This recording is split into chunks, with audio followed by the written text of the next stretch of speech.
Welcome to the Quick Start tutorial for Phoenix FD for 3ds Max. In this video, we look at creating a liquid simulation, first using a quick preset, and then we'll rebuild it manually to more fully understand it. Now, I'll start in a blank scene, and I'll create a sphere and place it here. This will be the source of my liquid. With the sphere still selected, choose the tap water preset from the Phoenix FD toolbar. Now select the Start Simulation icon, and you'll see the liquid simulation begin pouring down from the sphere. Click Stop to halt the simulation as it starts to fill the container. Okay, let's add a dome light from the V-Ray toolbar to the scene. And in the command panel, set the dome light to be invisible. Make sure you're set to V-Ray as your renderer, and then render the frame to have a look at your quick preset water simulation. Now, we did that pretty easily by using the tap water preset. So let's take a look at setting this up manually to have more control.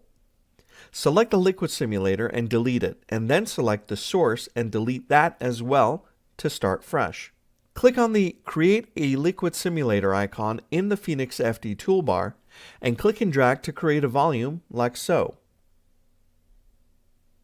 Make sure the sphere is inside the simulator and is at the top. Now, click Create a Liquid Source icon in the toolbar and place the source in your scene. In the Modify panel, you can see that there is no emitter for this source yet, so click the Add button and select the sphere to add that to the emitter nodes list. Now, it's very important to note that scale is a central factor in simulations. Our sphere is about 4.5 centimeters wide, so I'll just set that radius to an even 4 centimeters. Since size is an important factor, make sure to build your scene in real-world units. So it's a good idea to go into the Unit Setup in the Customize menu to check your settings and make sure that your units match. Select the simulator, and in the Modify panel, under the Grid Rollout, are the parameters to control the resolution of your grid, which greatly affects the look and performance of the sim. Increasing the cell size reduces the overall resolution of the simulation shown in Total Cells parameter, which gives you better performance. Decreasing cell size increases the resolution, making the sim look and act better, but at the cost of system performance. So it's always a good idea to go for the lowest total cells possible that give you the look you need to maximize performance. I'll set the cell size to about 0.3 centimeters, giving me about 4 million cells. When you use a quick preset, this parameter is adjusted for you. Now, if you click the Start Simulation icon, you'll confirm that the sphere is emitting the liquid inside the simulator. This time, the sim is all white compared to the quick preset, so let's go ahead and change that. Select the simulator and expand the preview rollout. The faster the particles are, the whiter they will be. So we will offset the white speed parameter by making it higher, introducing blue into the sim where the particles are not traveling as fast as this value. Set the white speed to 1200. Now let's get this to look more like what we had with the preset. Right now the edges of the pour are pretty jagged. Expand the Dynamics rollout and adjust the steps per frame to 12. This provides for a more natural look, but will make the sim run slower. The higher the steps per frame, the longer the calculations, so try to find the lowest setting for the effect that you need. And after letting the simulation run a bit, moving up to 12 for steps per frame did address this ragged edge effect and helped smooth the shape of the pour. As you can see, the liquid is flowing right through the floor and disappearing. This means that our simulator is open and needs to be closed. Open the grid rollout. You can see the boundary conditions are indeed all open. Set the X, Y, and Z axes to jammed both. As the simulation runs, the liquid will now collide with the bottom and the side walls of the simulation container. It is, however, running slowly, so we can adjust the resolution to address that. First, take note that we have about 4.4 million cells to calculate in the sim, and click Decrease Resolution to halve the number of total cells to make the sim run faster. Stop the sim and click Decrease Resolution 2 more times to get about 500,000 cells. You can also set the cell size parameter directly to affect the resolution. Put in 0.5 centimeters for the cell size and we'll end up with just about 900,000 total cells. Start the sim again and you'll see it's running much faster. Click to the Dynamics rollout and set the steps per frame to 1 to speed up the sim even more. Now feel free to experiment with different settings, and when you're done, go ahead and stop your sim. Render the result and you'll notice that the water is a solid purple color. Open the Slate Material Editor and drag in a new V-Ray material. Double-click it to see its parameters and set the Diffuse to black. Then set both Reflect and Refract to white, and then enter an IOR value of 1.33 for water. Now you simply assign the selected material to the simulator, and we should get a better water look when you render a new frame. Now, of course, feel free to adjust the material and the lighting in the scene to achieve the look that you're going for. Now, let's look at how to make this liquid collide with and fill an actual object rather than just the simulator's box shape. Here I have a scene with a jar in the studio lighting setup with a background. This file is provided in the tutorial's downloaded assets shown below. Switch your view to PhysCam 001 to see what we'll be rendering. Back to Perspective View and select the sphere. In the Phoenix FD toolbar, choose the Tap Water Quick preset just like we did before. It creates the simulator, but we need to adjust it.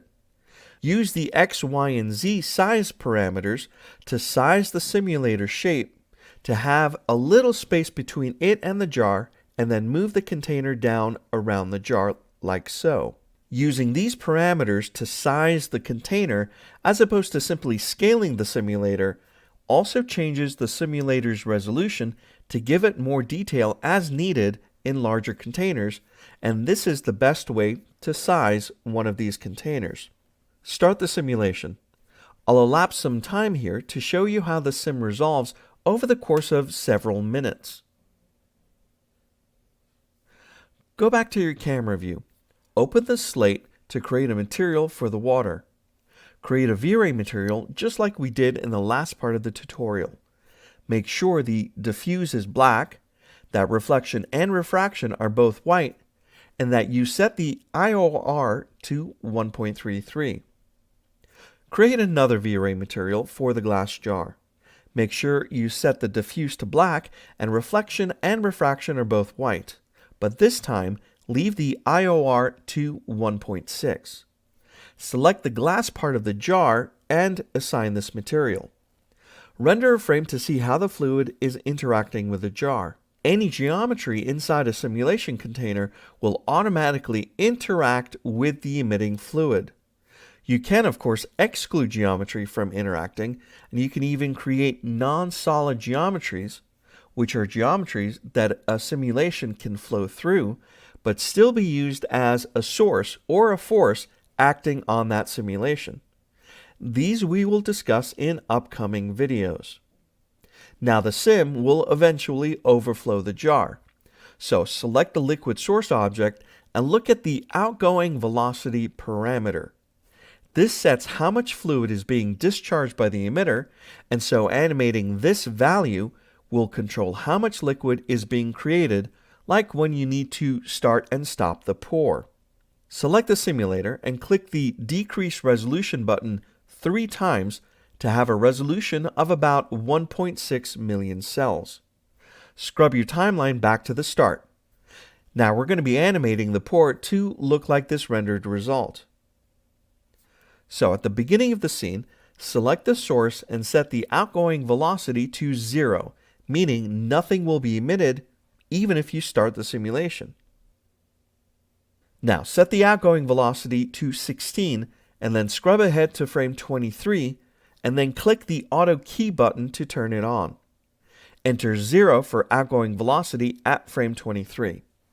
So now our outgoing velocity is keyed at 16 at frame 0, and I'll click and drag that keyframe over to frame 20 so that the liquid stops pouring between frame 20 and 23. Turn off Auto Key. Go back to the beginning and start the sim. I'll elapse time here again to show how the simulation resolves over several minutes, and then I'll stop the simulation. Scrub the simulation, and it's a little choppy, so select the simulator and in the preview rollout, turn off Show Mesh. This now just shows the particles for the liquid pour and will scrub much faster. You can pick a point in the simulation like I will here and turn Show Mesh back on to see the liquid better. You can see at the top of the pour there's a large spread of these drops coming out of the emitter. This is because the emission is coming from the surface of the sphere. Select the liquid source object and change the emit mode to volume brush. What this means is that instead of emitting the liquid from the surface area of the sphere, it will now emit from the whole volume of the sphere. Now a dialog appears asking to convert the emitter to a non-solid object, so choose Yes. This means that the sphere geometry itself will not interact with the liquid simulation, sort of like holding a ball under pouring water. Select the simulator and in the Modify panel, under the Dynamics rollout, reduce steps per frame to 5. Go to the start of the timeline and start the simulation. Now, I'll elapse a little time here to let the simulation calculate for just a couple of minutes, and then I'll stop the sim here to show you how those spread out droplets are no longer an issue. Go back to the camera view and render a frame to see how the jar looks now. After a brief moment, you should have a nice jar of water just like this. Thank you for joining us on this quick start video on liquid simulations using Phoenix FD for 3ds Max.